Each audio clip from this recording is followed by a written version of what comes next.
All right, let's get right into it. We're going to talk about one of the most incredible and honestly kind of forgotten sagas in all of space exploration, the Soviet Union's absolutely wild quest to land on the most hostile planet in our solar system. This is the story of the Venera probes and how they, quite literally, survived hell. You know, back in the 1960s, this was one of the biggest questions out there. Venus, our so-called sister planet, was completely wrapped in this thick, permanent blanket of clouds. What was it actually like down there? People had all sorts of ideas, but the truth was crazier than anyone could have possibly imagined. And this, right here, is the heart of the story. The dream was for a world maybe a little like ours, warm, maybe a bit tropical, but basically Earth-like. But the reality? Oh man, a surface hot enough to melt lead and an atmospheric pressure so intense it would crush a nuclear submarine like you'd crush a soda can. And this is the brutal environment the Soviets were about to fly into, completely blind. So that journey begins with a probe that was designed for a planet that just didn't exist. Let's meet the first courageous attempt. This right here is Venera⁴. And I love this description, a poor little space probe. It was basically a 1-meter wide ball, jam-packed with instruments, and it was sent on a mission to be the very first thing from Earth to actually touch down on another world. It had absolutely no idea what it was flying into. So as Venera⁴ slams into the Venusian atmosphere at 40,000 kilometers an hour, it pops its parachute and starts sending back data. And this is where the mystery starts to unravel, in the most terrifying way possible. At first, everything looked fine. The first readings came back showing 1 atmosphere of pressure, just like on Earth. The temperature was a nice warm 30 degrees Celsius. So far, so good, right? The dream of a gentle Venus was still alive. But as it kept falling, the numbers just started to go haywire. The pressure shot up from 1 atmosphere to 10. Now that's the kind of pressure you'd feel 90 meters or about 300 feet under the ocean. Something was very, very wrong. And then 10 atmospheres became 20. The very last reading it sent back showed a pressure of 22 atmospheres with a temperature just soaring past 250 degrees Celsius. The probe was being squeezed and baked at the exact same time. And then, silence. The probe was literally crushed by the immense pressure, and all communication just stopped. Venera⁴ never even made it to the ground. It was completely destroyed miles above the surface. But here's the thing. This failure was actually a massive success. Venera⁴ sent back the first ever direct measurements from inside Venus's atmosphere. It proved it was way hotter and way thicker than anyone thought. And it taught the Soviets a crucial lesson. The 90-minute descent was just too slow. To survive this, they had to be faster. Time itself was the enemy. So the Soviets now knew they weren't trying to land on a sister planet, they were trying to land inside a blast furnace. The engineering challenge was just enormous, and their solutions, well, they were nothing short of genius. They had to get to the surface and they had to get there fast. So for the next probe, Venera⁷, they started with just brute strength. They made the hull twice as thick, built like a tank to withstand 180 atmospheres of pressure just in case. But the parachute redesign, now that was brilliant. They added a special cord that was designed to completely melt at 200 degrees Celsius, which would let the probe basically freefall much faster before the main chute opened lower down.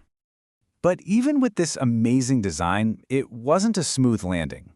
Just 3 kilometers from the surface, the parachute actually tore itself apart. The probe just plummeted the rest of the way, slamming into the ground at 60 kilometers an hour. Back in the control room, the signal went dead. It looked like another failure.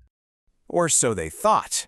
Weeks later, as the engineers are painstakingly going over the radio recordings, they find it. A ghost in the machine. A signal, unbelievably faint, that had been broadcasting for 23 minutes after it hit the ground. The probe had survived the crash. It was just knocked on its side, so its antenna wasn't pointing at Earth properly. This was it. The first time in history a human-made object had landed on another planet and sent back data. And that tiny faint signal carried a piece of information that just blew everyone's minds. The temperature on the surface of Venus wasn't 250 degrees, it was 500 degrees Celsius. So they'd solved the pressure problem, but now they were staring down at even bigger monster, the incredible, unrelenting heat. So to solve the heat problem, they turned to this really fascinating piece of physics called the heat of fusion. Now stick with me here, it's actually pretty simple. It just means it takes a huge amount of energy to melt something. And while that thing is melting, it soaks up all this heat without its own temperature going up. Just think about how an ice cube stays at 0 degrees while it melts into water. The solution was absolutely ingenious. Inside the next lander, Venera⁸, the engineers packed a bunch of blocks of this salt-like stuff called lithium nitrate. As the outside heat started to creep into the probe, this material would just start to melt, soaking up enormous amounts of thermal energy and keeping all the important electronics cool. It was basically a disposable, high-tech air conditioner, and it worked. Venera⁸ survived on the surface for a full hour. Okay, so by now the Soviets had pretty much mastered getting to Venus and surviving. But there was still one giant prize left. The world still had no idea what the surface actually looked like. It was time to send a camera. But I mean, how do you even build a camera for hell? It had to be protected from the heat and pressure, so it had to live inside the lander's titanium sphere. It also had to peer out through a really thick pressure window, which would totally distort any image. The engineering hurdles were just immense. The solution they came up with for Venera⁹ was this incredibly elegant periscope. After it landed, a lens cap would pop off. A little lens at the top would then scan the landscape, sending the light down a tube, through another lens to correct the distortion, and into the camera body, which was all tucked away safely inside the pressurized hull.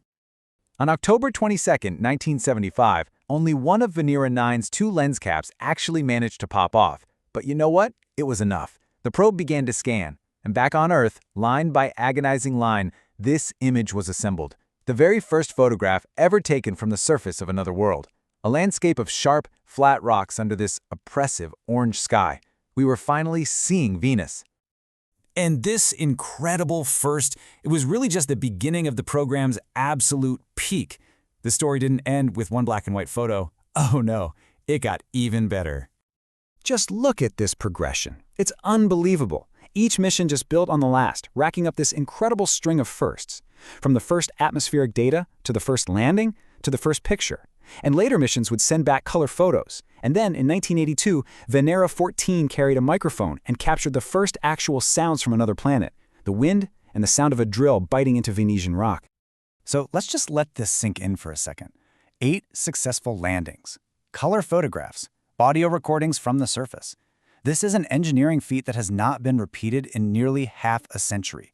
It's a testament to incredible ingenuity, to sheer persistence, and it leaves us with one big final question. Why haven't we been back?